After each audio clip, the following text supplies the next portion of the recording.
ஓம் நமோ லக்ஷ்மி நரசிம்மாய நாராயணாய கோவிந்தாய நமோ நமோஸ்துதே. பக்த கோடிகளே, ஆவணி மாதம் என்றாலே ஒரு சிறப்பு உண்டு. என்ன சிறப்பு என்றால், இந்த பாரத தேசத்திலே மிக அற்புதமான வரலாற்று காவியங்கள் இரண்டு. மிகப்பெரிய வரலாற்று காவியம், ஒன்று மகாபாரதம், இரண்டு ராமாயணம். ராமாயணம் மகாபாரதம் இரண்டும் வரலாற்று சிறப்புமிக்க காவியங்களாகும். இதிலே மகாபாரதம் என்னும் காவியத்திலே பகவான் கண்ணனாக கிருஷ்ணனாக மிக அற்புதமாக அவதாரம் மேற்கொண்டார். இந்த ஆவணி மாதத்திலே சிறப்புமிக்க இந்த கிருஷ்ணபட்சத்திலே பகவான் மிக அற்புதமாக அந்த அஷ்டமி திதியிலே ரோகிணி நட்சத்திரத்திலே ஆவணி மாதத்திலே அவதாரம் செய்தார். எதற்காக?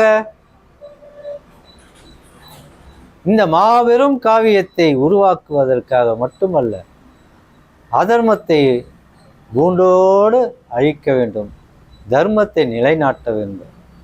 இந்த அகிலத்திற்கு ஒரு மகா சக்தியை கொடுத்தார். அவருடைய மகாவிஷ்ணுடைய நாராயணமூர்த்தியுடைய அந்த தீட்சணையிலிருந்து ஒரு மகா சக்தியை உருவாக்கினார். அதுவே யோகா மாயா சக்தியாக புறப்பட்டது. அந்த சக்திக்கு திரௌபதி என்ற நாமத்தையும் கொடுத்தார். ஸ்ரீ கிருஷ்ணாயினி என்ற நாமத்தை கொடுத்து மகாபாரதத்தை மிக அற்புதமாக மகாபாரத என்னும் காவியத்தை பல லீலைகளை புரிந்திருக்கின்றார். கிருஷ்ணனுடைய லீலைகளிலே பல லீலைகள் உண்டு. இந்த காவியத்திலே அவர் செய்யாத ஒரு மகத்துவமே இல்லை. அதாவது மகத்துவம் கொண்டது அனைத்தும். பல லீலைகளை புரிந்தார். அதிலே ஒன்று, பாலகனாக இருக்கும்போது கோகுலத்திலே வளர்ந்து கொண்டிருந்த வேளையிலே அவனுடைய மாமனான கம்சனுக்கு பயந்து கோகுலத்திலே இருக்கின்ற பசுக்களுடைய பால் வகைகள், பழ வகைகள், அதாவது நெய், வெண்ணெய், நெய் அனைத்தையுமே கம்சனுக்கு கோகுலத்திலிருந்து மதுராவுக்கு அங்கே அனுப்பிவிட வேண்டும் என்பது கட்டளை. இப்படியாக இருந்தது ஒரு புறம். மறுபுறம்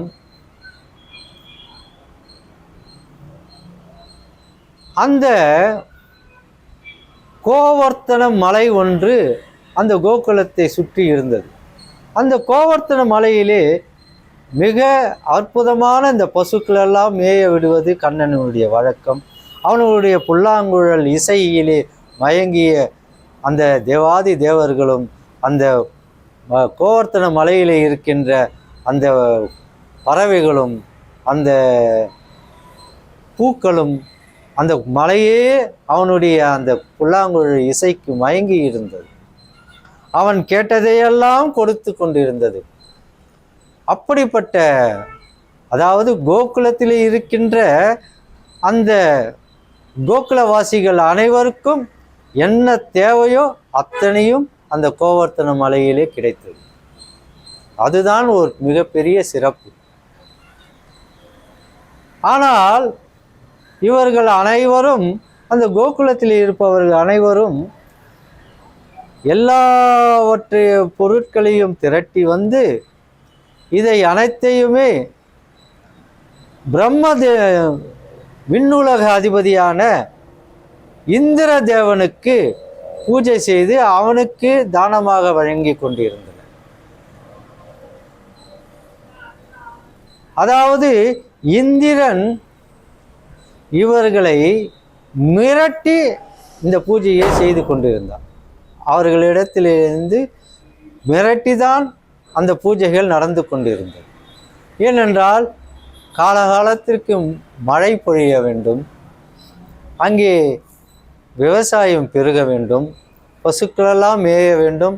இப்படியாக கம்சனுக்கு கொடுக்க வேண்டியதற்கெல்லாம் கிடைக்க வேண்டுமென்றால் மழை பொழிய வேண்டும். ஆதலால் இந்திரனுக்கு பயந்து இந்திரனுக்கு அனைத்து பூஜைகளும் நடந்து கொண்டிருந்தது. இதை கண்டுகொண்ட கண்ணன் கிருஷ்ணன் இதற்கு ஒரு முடிவு செய்ய வேண்டும் என்று முடிவு செய்து அவனுடைய தந்தையிடம் சென்று யசோதா தாட்டியாரும் அந்த கோபாலனிடமும் சென்று, ஐயா தந்தையாரே, தாங்கள் இந்த கோகுலவாசிகள் அனைவரும் செய்வது தவறு. என்னவென்றால் நமக்கு அள்ளி வழங்கி கொண்டிருக்கின்றது இந்த கோவர்த்தன மலை தான். நாம் செய்ய வேண்டிய பூஜை கோவர்த்தன மலையை தான் நாம் பூஜிக்க வேண்டும். கோவர்த்தன மலையை தான் நாம் குல தெய்வமாக வணங்க வேண்டும். இதை விட்டு இந்திரனுக்கு தாங்கள் பூஜை செய்கின்றது, இது தவறு என்று நிறுத்தினார். பிறகு அனைவருமே கண்ணன் சொல்வதை கேட்டு கோவர்த்தன மலைக்கு பூஜை செய்ய துவங்கினர். இதை கண்டுகொண்ட இந்திரனுக்கு கோபம் வந்தது. இந்த கிருஷ்ணனுடைய பேச்சை கேட்டு யசோதா இந்த கோகுலவாசிகள் அனைவரும் கோவர்த்தன மலைக்கு பூஜை புரிகின்றனர், நமக்கு பூஜை செய்யவில்லை, இதற்கு என்ன செய்கின்றேன் என்று பார் என்று கூறி இடிக்கும் மின்னலுக்கும் அந்த வர்ண பகவானுக்கும் ஆணையிட்டான். வர்ணனே, தாங்கள் மழையாக பொழிந்து இடியாக இடித்து மின்னலாக தாக்கி அந்த கோவர்த்தன மலையையும் அழித்து விட வேண்டும், கோகுலவாசிகள் அனைவரையும் அங்கே நீரிலே மிதக்கி அந்த வெள்ளம் பெருக வேண்டும் என்று ஆணையிட்டான். பிறகு சற்று நேரத்திலே மேகம் இருண்டது, இடி இடித்தது, மின்னல் வந்தது, மழை பொழிந்தது.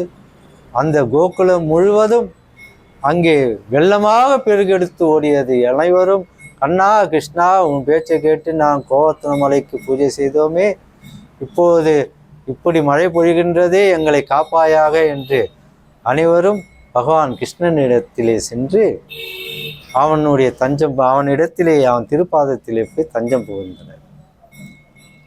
பிறகு கண்ணன் என்ன செய்தான் தெரியுமா? மிக அற்புதமான லீலைகளை புரிந்தான்.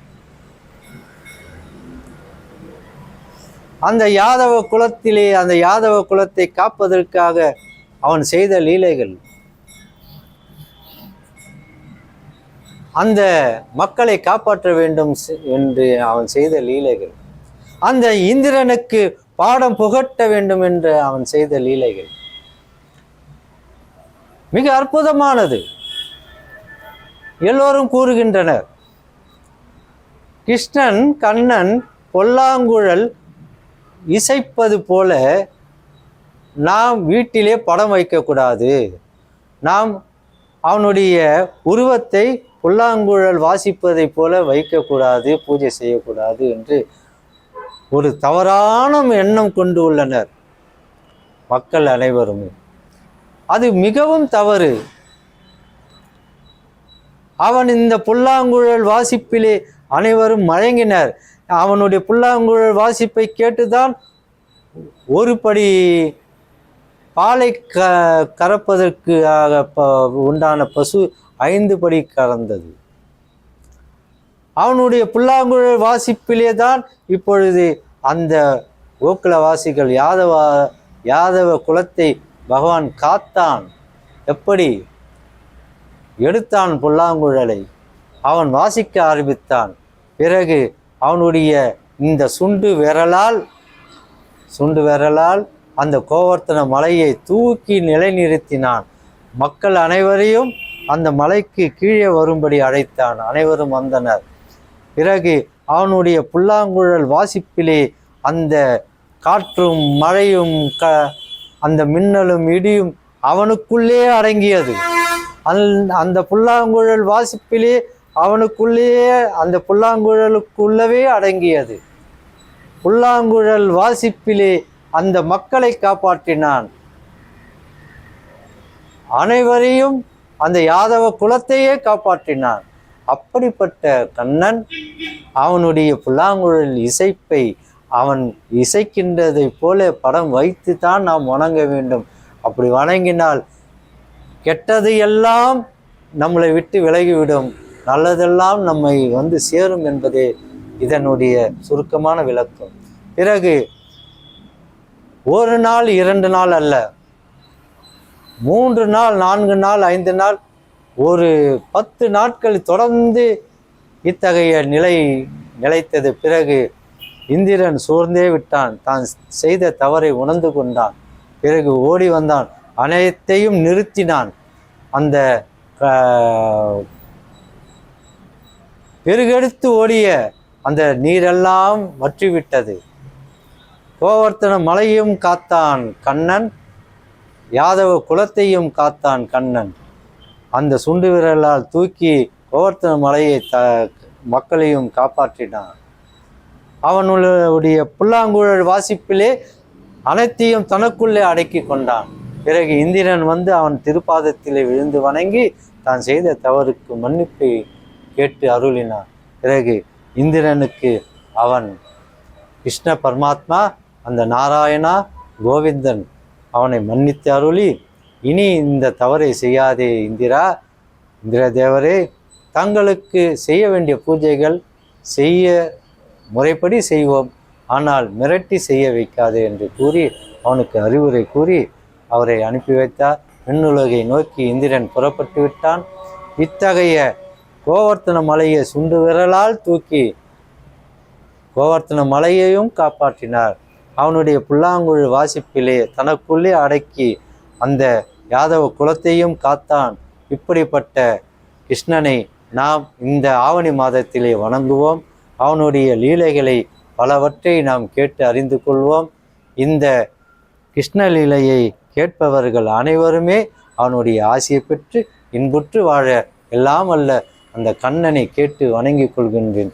அவனுடைய கிருஷ்ணனுடைய மந்திரத்திலே இது மிக சிறப்பு வாய்ந்த மந்திரம். சர்வதர்மான் பரித்தஜ்ஜ மாமேக சரணம் ரஜ அகம் மித்வா சர்வபாவேப்யோ மோஷேஷாமி மா சூச. ஸ்ரீய லக்ஷ்மி நரசிம்மாய நாராயணாய கோவிந்தாய கண்ணா கிருஷ்ணா கோவிந்தா போற்றி போற்றி.